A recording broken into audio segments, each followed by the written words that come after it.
Ceci est un livre audio autogénéré par Google. Médecine à travers les siècles. Collection dirigée par le Dr Xavier Rio. L'objectif de cette collection est de constituer une histoire grand public de la médecine ainsi que de ses acteurs plus ou moins connus, de l'Antiquité à nos jours. Si elle se veut un hommage à ceux qui ont contribué au progrès de l'humanité, elle ne néglige pas pour autant les zones d'ombre ou les dérives de la science médicale. C'est en ce sens que, conformément à ce que devrait être l'enseignement de l'histoire, elle ambitionne une vision globale et non partielle ou partiale comme cela est trop souvent le cas. Dernière parution. Xavier Rio, aux origines de l'odontologie médico-légale. Des Sherlock Holmes français, 2022. Dominique Lenaine et Frédéric Dubranat dire, La médecine art ou science, 2022. Pierre Aubry et Bernard-Alex Gahuzer, La France et ses médecins aux Amériques du XVIe au XIXe siècle, 2021. Frédéric Dubranat, La naissance de la médecine opératoire en Occident. De Hammurabi au Concile de Latran, 2021.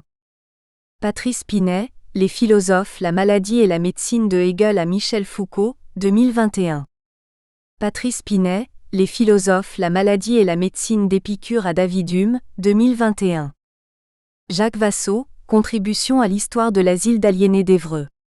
Tome 3, Les comportements 2021. Michel Agermain, La reconstruction du nez. Une longue histoire chirurgicale, 2021.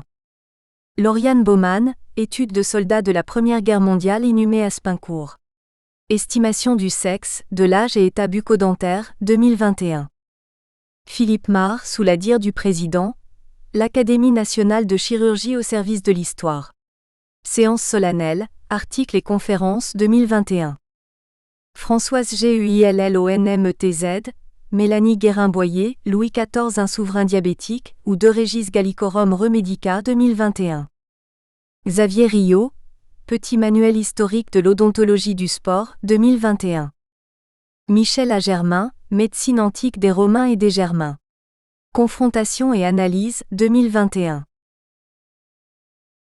Introduction. Cet ouvrage, qui est le troisième d'une série de 4, retrace le rôle de la France et de ses médecins dans le monde, du XVIe au XIXe siècle.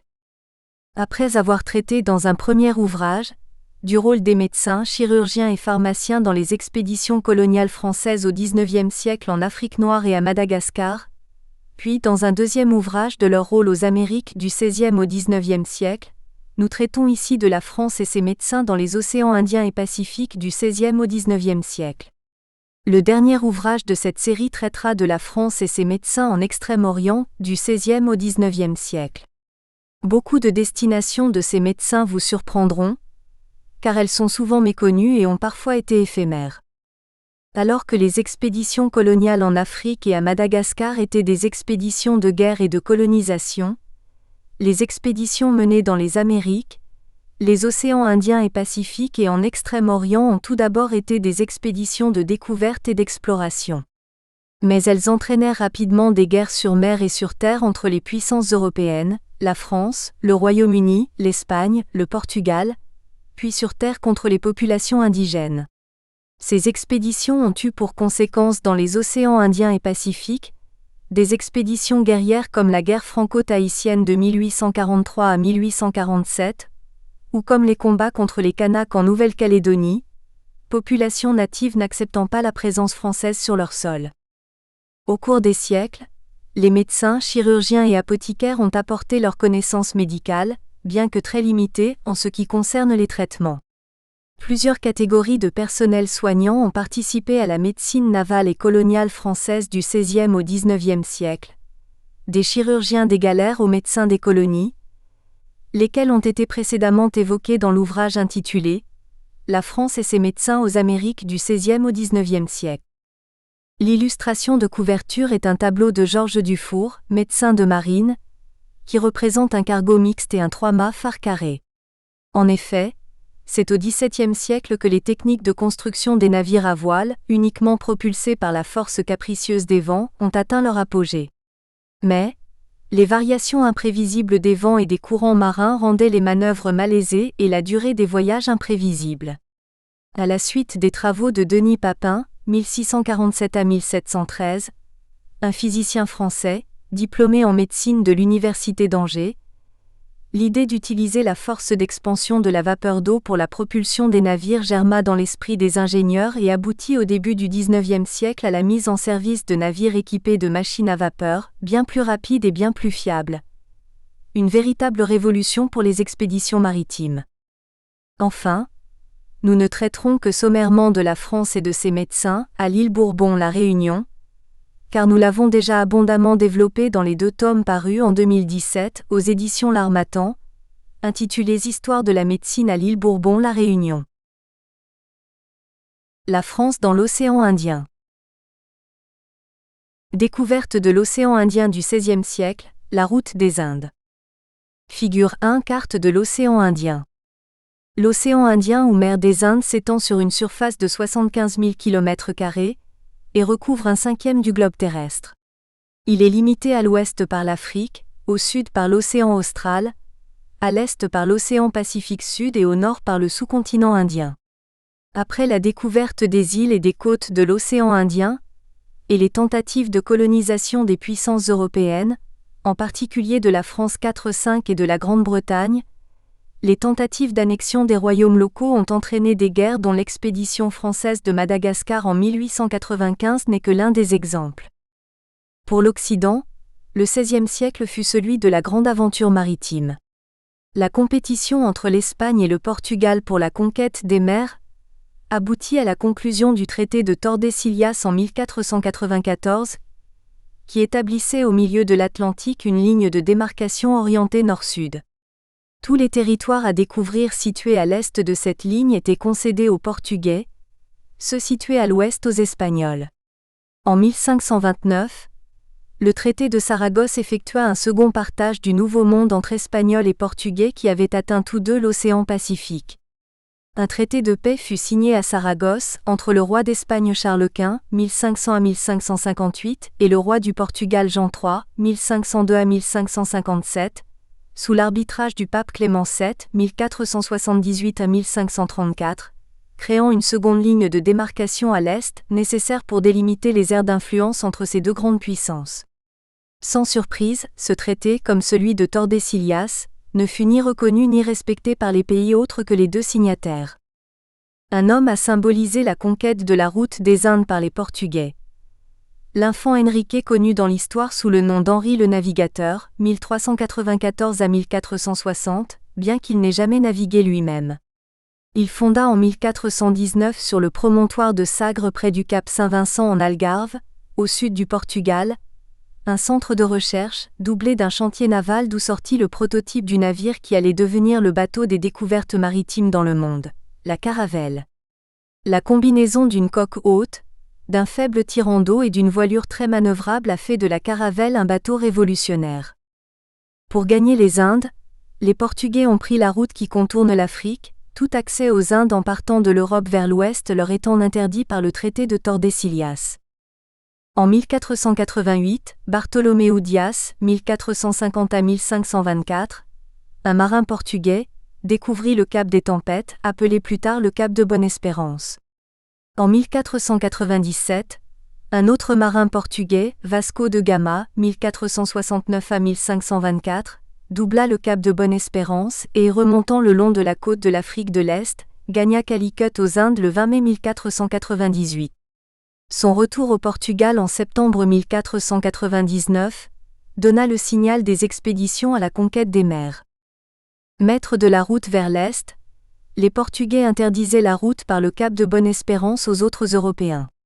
En 1517, les marchands de Rouen écrivaient au roi François Ier 1494 à 1547 « Il est impossible aux marchands de faire le voyage de Calicut sans permission du roi du Portugal. » François Ier contesta ce monopole et encouragea les armateurs normands, en particulier Jean Angot, 14 800 à 1551, à suivre la route des Indes orientales et à charger des épices. Mais les navires marchands français ne parvenaient toujours pas à franchir le cap de Bonne-Espérance, où y faisaient naufrage ou bien étaient arraisonnés par les Portugais. À la mort de François Ier, son successeur, Henri II, fut plus attiré vers les Amériques que vers les Indes.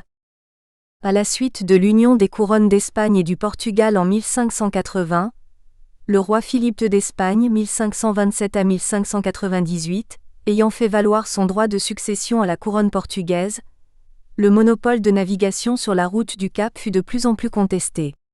À partir de 1594, des navires armés aux Provinces-Unies, formés après la rébellion des habitants des provinces des Pays-Bas espagnols contre Philippe II, pénétrèrent dans l'océan Indien. Les Hollandais créèrent en 1601 la Verenigde Oost-Indische Compagnie, Compagnie néerlandaise des Indes orientales ou VOC, qui s'empara progressivement de la plus grande part du marché des épices. Puis, les armateurs du port de Londres créèrent la British East Indian Company, Compagnie anglaise des Indes orientales, afin de suivre eux aussi la route du Cap et d'empêcher l'installation d'un monopole hollandais. Afin de ne pas être en reste, la France fonda à Dieppe, en 1633, une compagnie de négociants, la Compagnie de l'Orient, dans le but de naviguer et négocier depuis le Cap de Bonne-Espérance presque dans toutes les Indes et mers orientales avec monopole de commerce lointain pour 50 ans. En 1601, les marchands malouins, bravant l'interdit des Portugais, avaient envoyé 2 navires aux Indes orientales. Le chirurgien, François Martin 1575 à 1631, fut reçu à son retour d'expédition par Henri IV 1553 à 1610, qui l'encouragea à publier le récit de son voyage et à montrer les ressources du négoce des épices. Mais la VOC faisait obstacle aux Français. Richelieu fit, par le traité de Compiègne de 1624 entre la France et les Provinces-Unies, insérer un article par lequel les Hollandais promettaient de ne plus gêner le commerce des Français aux Indes orientales et de leur donner toute assistance. Mais cette disposition resta lettre morte. Les Hollandais continuèrent à imposer leurs lois. Cependant, des Bretons et des Normands avaient pu gagner la côte de Coromandel en Inde en 1616 et Sumatra à Java en 1619. En 1633, la Compagnie de l'Orient installa un poste permanent au sud-est de Madagascar. L'île de Madagascar avait été aperçue le 10 août 1500 par Diego Dias, navigateur portugais, frère de Bartholoméo Dias. C'était le jour de la fête de Saint-Laurent, ils l'appelèrent l'île Saint-Laurent. À l'initiative de Colbert, 1619 à 1683, la Compagnie de l'Orient devint, en 1664, la Compagnie des Indes orientales.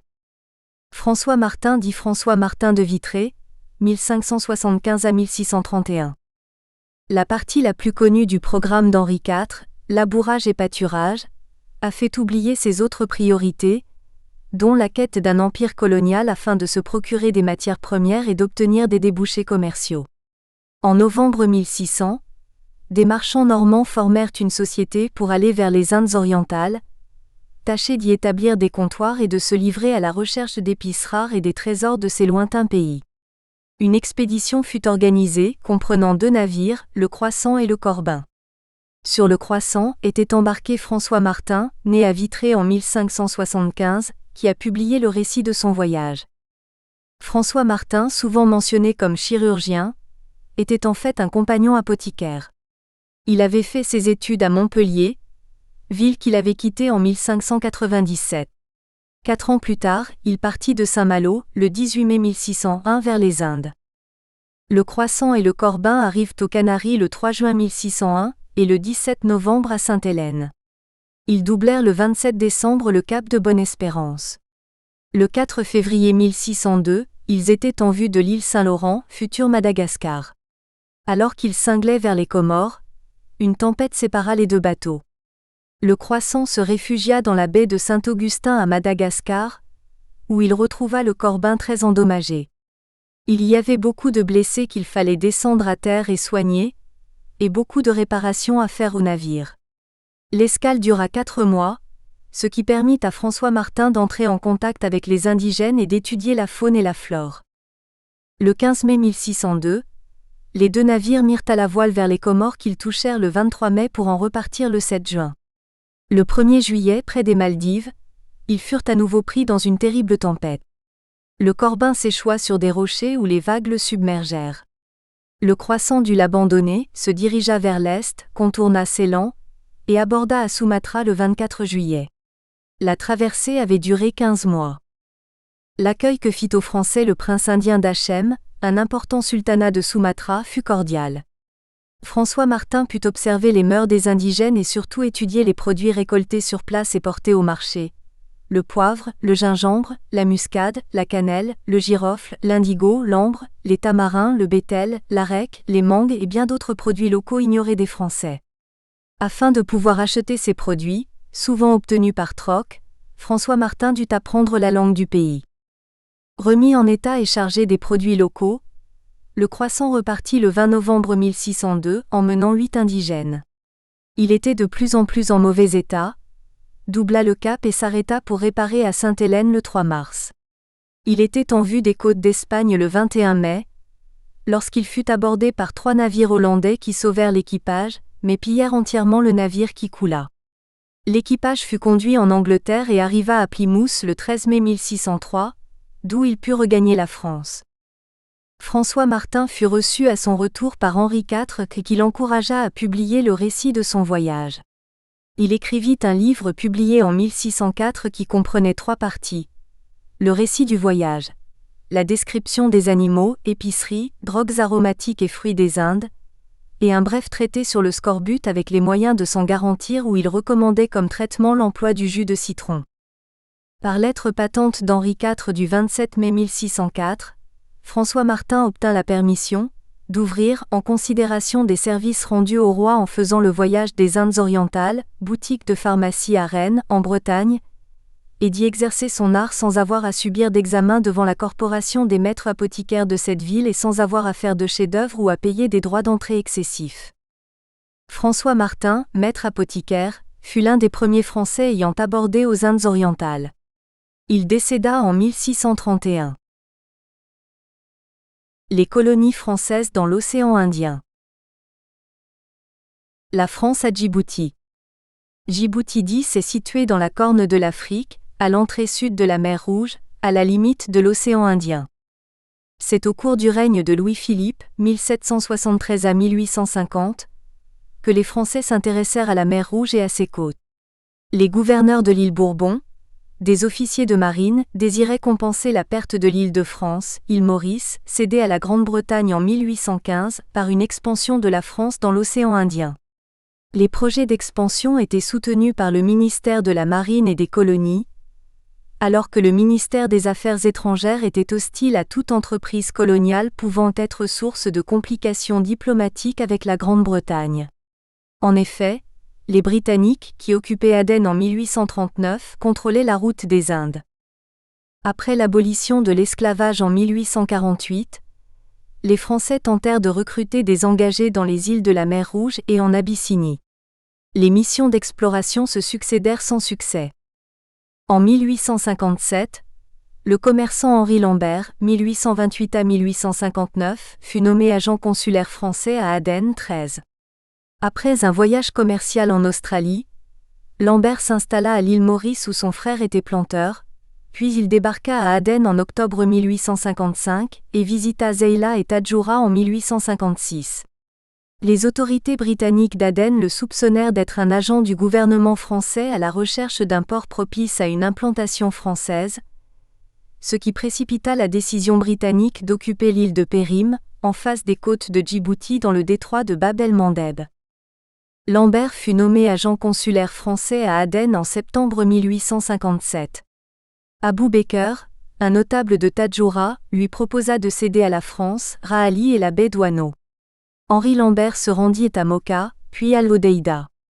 Le prince Napoléon Jérôme Bonaparte, 1822 à 1891, cousin de Napoléon III, 1808 à 1873 et ministre d'Algérie et des colonies, trouva dans les dossiers du ministère des colonies les propositions de Lambert d'un protectorat français sur le territoire d'Obok, situé à l'est du golfe de Tadjoura, en terrain désertique. Il s'enthousiasma pour ce projet. En 1860, Stanislas Jules-Marie Russell, comte de Bedford, 1811 à 1862, officier de marine français originaire d'une famille de la noblesse britannique, envoyé sur les côtes de la mer Rouge en 1859 pour y créer un comptoir, apprit que Henri Lambert avait été assassiné. Le gouvernement français chargea le capitaine de vaisseau Alphonse Fleuriot de Langle, 1809 à 1881, commandant depuis 1858 la station navale des côtes orientales d'Afrique basée à La Réunion, de mener une enquête qui finit par établir la culpabilité, grâce à l'émir de Zéla, Abou Bekr, d'un riche commerçant Ali Charmaek. Fleuriot de Langle négocia alors sur place en 1861 la cession d'Obock à la France. Une ambassade de notables locaux se rendit à Paris, où ils cédèrent à la France en mars 1862 le territoire d'Obock pour 10 000 thalers. C'était la base juridique, 20 ans plus tard, de la création de la côte française des Somalis. Le traité fut signé à Paris le 11 mars 1862 par Édouard-Antoine Touvenel, 1818 à 1866, ministre des Affaires étrangères de 1860 à 1862 et le représentant des tribus du Danakil, un désert situé dans la Corne de l'Afrique. Pourtant, entre 1862 et 1881, aucun résident français ne fut installé à Obock.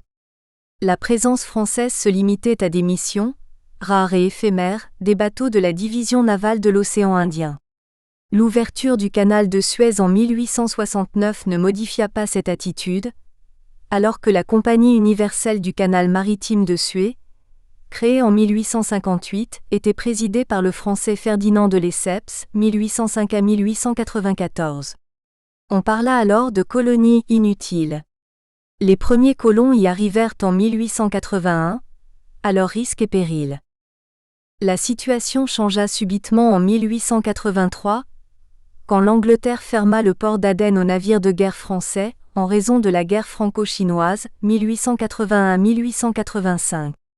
Alors, la France créa à Obock un dépôt de charbon pour les navires et de vivres pour les marins et envoya sur place, le 9 décembre 1883, un jeune diplomate, Léonce Lagarde de Roufféroux, comme commissaire extraordinaire en mission spéciale pour la reconnaissance et la délimitation du territoire d'Obock.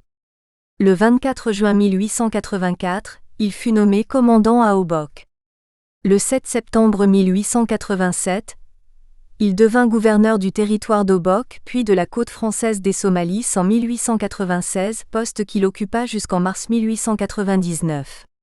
Lagarde va mener une politique pacifique. Son énergie et sa ténacité eurent raison de l'hostilité des Anglais, qui s'opposaient de toute leur force à l'installation des Français. Il vainquit aussi les difficultés nées de la méfiance des populations locales et de l'aridité du pays. Son œuvre peut se résumer ainsi: création du poste d'Obock, occupation des côtes et du golfe de Tadjoura, fondation de Djibouti, traité franco-éthiopien de 1897. Lagarde va étendre le territoire français en signant des traités de protectorat sur la ville de Zéla et son territoire avec le sultan de Tadjoura, point de départ des caravanes du Shoah, avec les chefs d'Anakil des environs, puis avec les chefs Issa, Somalis qui lui cédèrent la région du Cap Djibouti. Dès 1884, la colonie se trouvait fondée dans ses limites définitives. L'idée d'un port franco-éthiopien sur la côte des Somalis se fit jour en 1887. C'est l'empereur d'Éthiopie, Ménélik II, 1844 à 1913, qui parla le premier de l'installation d'un port de commerce sur la côte. Lagarde en rendit compte à Eugène Étienne, 1844 à 1921, sous-secrétaire d'État aux colonies. L'accord franco-éthiopien du 29 janvier 1897 accorda à l'Éthiopie une libre circulation des biens par le port de Djibouti. Restait donc à régler la délicate question de la délimitation des sphères d'influence entre la France et la Grande-Bretagne. Les négociations entre la France, représentée par William Waddington, 1830 à 1894, un diplomate français en dépit de son nom et Robert Arthur Talbot Cascogne Cécile, 3e marquis de Salisbury, 1830 à 1903, un diplomate britannique, aboutirent à un accord le 9 février 1888. Djibouti s'extirpa alors lentement des sables du désert, à partir de 1890. La Compagnie impériale des chemins de fer éthiopiens fut fondée en 1893.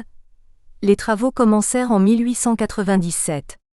La mission Marchand, de retour de Fashoda, en emprunta le premier tronçon en 1899.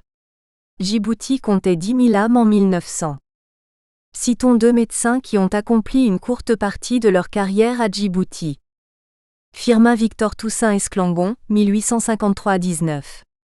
Né en 1853 à Toulon, il fut élève de l'école de médecine navale de Toulon et nommé aide-médecin en 1875. Il fut embarqué entre 1876 et 1879 sur le cuirassé Guyenne. En 1880, il fut affecté au Sénégal comme médecin-major de la canonnière Jaguar.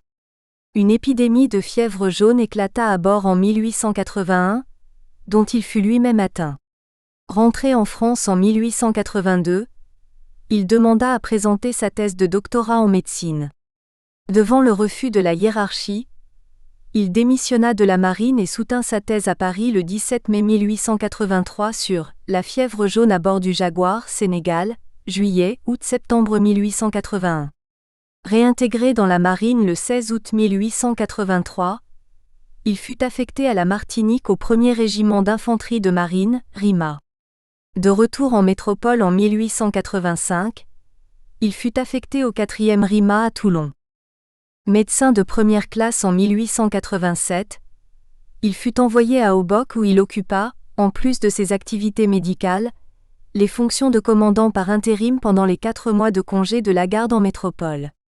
En 1887, il fut question de l'installation d'un port de commerce sur la côte. Le sous-secrétaire d'État aux colonies, Eugène Étienne, lui envoya les instructions suivantes. J'attache une grande importance à ce que ces ouvertures, il parle de Bourhan Aboubeker, fils de l'ancien émir de Zéla décédé en 1885, soient accueillies.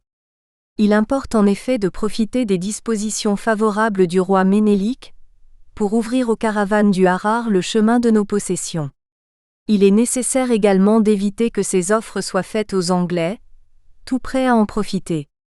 Firmin Esclangon suivit les instructions d'Eugène Étienne et prit langue avec Bourhan Aboubeker.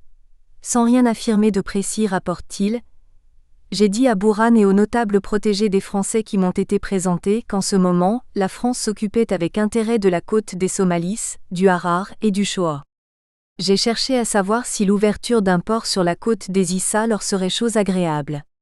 Tous ont paru satisfaits et désireux d'aller s'établir sous la protection du pavillon français. À son retour, Esclangon écrivit un livre sur la colonie d'Obock, sa pathologie, son climat. En 1890, il était à bord du Richelieu, puis du Bien-Noa, un navire-hôpital qui faisait plusieurs allers-retours au Tonkin. En 1892, il fut nommé, sur concours, professeur d'anatomie à l'école d'application de la marine à Toulon et occupa ce poste pendant 5 ans. En 1897, il était médecin-major du 13e RIMA à Madagascar, puis à son retour, médecin-chef de l'hôpital maritime de Cherbourg, et enfin, médecin-chef de l'escadre du Nord à bord de l'amiral Baudin. Il fut admis à la retraite en 1901. En 1914, âgé de 61 ans, engagé volontaire, il demanda un poste à la mer. Il fut en 1916 médecin-major du cuirassé Justice et en 1918 médecin-chef de l'hôpital de Saint-Mandrier. Figure 2 Gustave Victor Bouffard. Gustave Victor Bouffard, 1872 à 1957. Né à Angoulême le 22 juillet 1872, il entra à l'école de santé navale à Bordeaux en 1892 et soutint sa thèse de doctorat en médecine en 1895 sur « du formol dans la thérapeutique des organes génitaux urinaires ».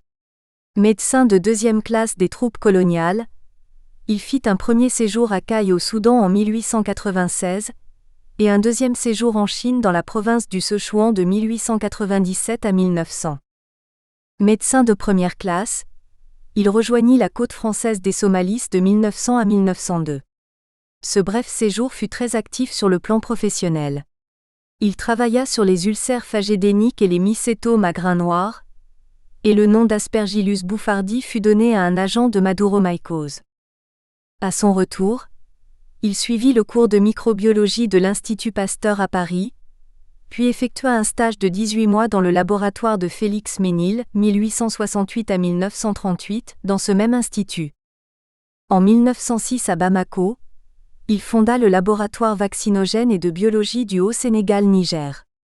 De retour en métropole en 1909, il fut nommé professeur à l'école d'application du service de santé des troupes coloniales du Pharaon à Marseille en 1911. En 1914, Il fut affecté à une ambulance des armées du Nord, puis de l'armée des Vosges avant de devenir médecin-chef d'un laboratoire d'armée. Chef du service de santé du Dahomey en 1916, il développa la prophylaxie du paludisme et de la trypanosomiase. Il poursuivit ensuite sa carrière à Madagascar en 1921, où il organisa la lutte contre le paludisme en tant que directeur de l'école de médecine. Il dirigea le service de santé de la Côte d'Ivoire de 1924 à 1929 et fut directeur du service de santé de l'Afrique équatoriale française en 1931. Il est décédé à Paris le 20 mars 1957. C'est de son affectation au tout début du XXe siècle à Djibouti que le nom de Gustave-Victor Bouffard est resté dans nos mémoires, puisqu'il a été donné à l'hôpital militaire de Djibouti, où il n'était pourtant resté que 2 ans. La France à Madagascar. La Compagnie de l'Orient ouvrit en 1642 à Fort-Dauphin, dans le sud de Madagascar, un comptoir établissement commercial pour l'exploitation de la grande île de Madagascar, servant aussi de point de toucher pour les bateaux dont les marins après le passage du cap de Bonne-Espérance souffraient de scorbut. Le premier gouverneur du Fort-Dauphin fut Jacques Pronis, 1619 à 1655, un commis autoritaire qui se brouilla avec les Malgaches et avec les colons qui se mutinèrent. Il fut remplacé en 1648 par Étienne de Flacourt, 1607. Nous espérons que vous avez apprécié cet aperçu. Pour continuer à écouter ce livre audio sur Google Play Livres, utilisez le lien dans la description de la vidéo.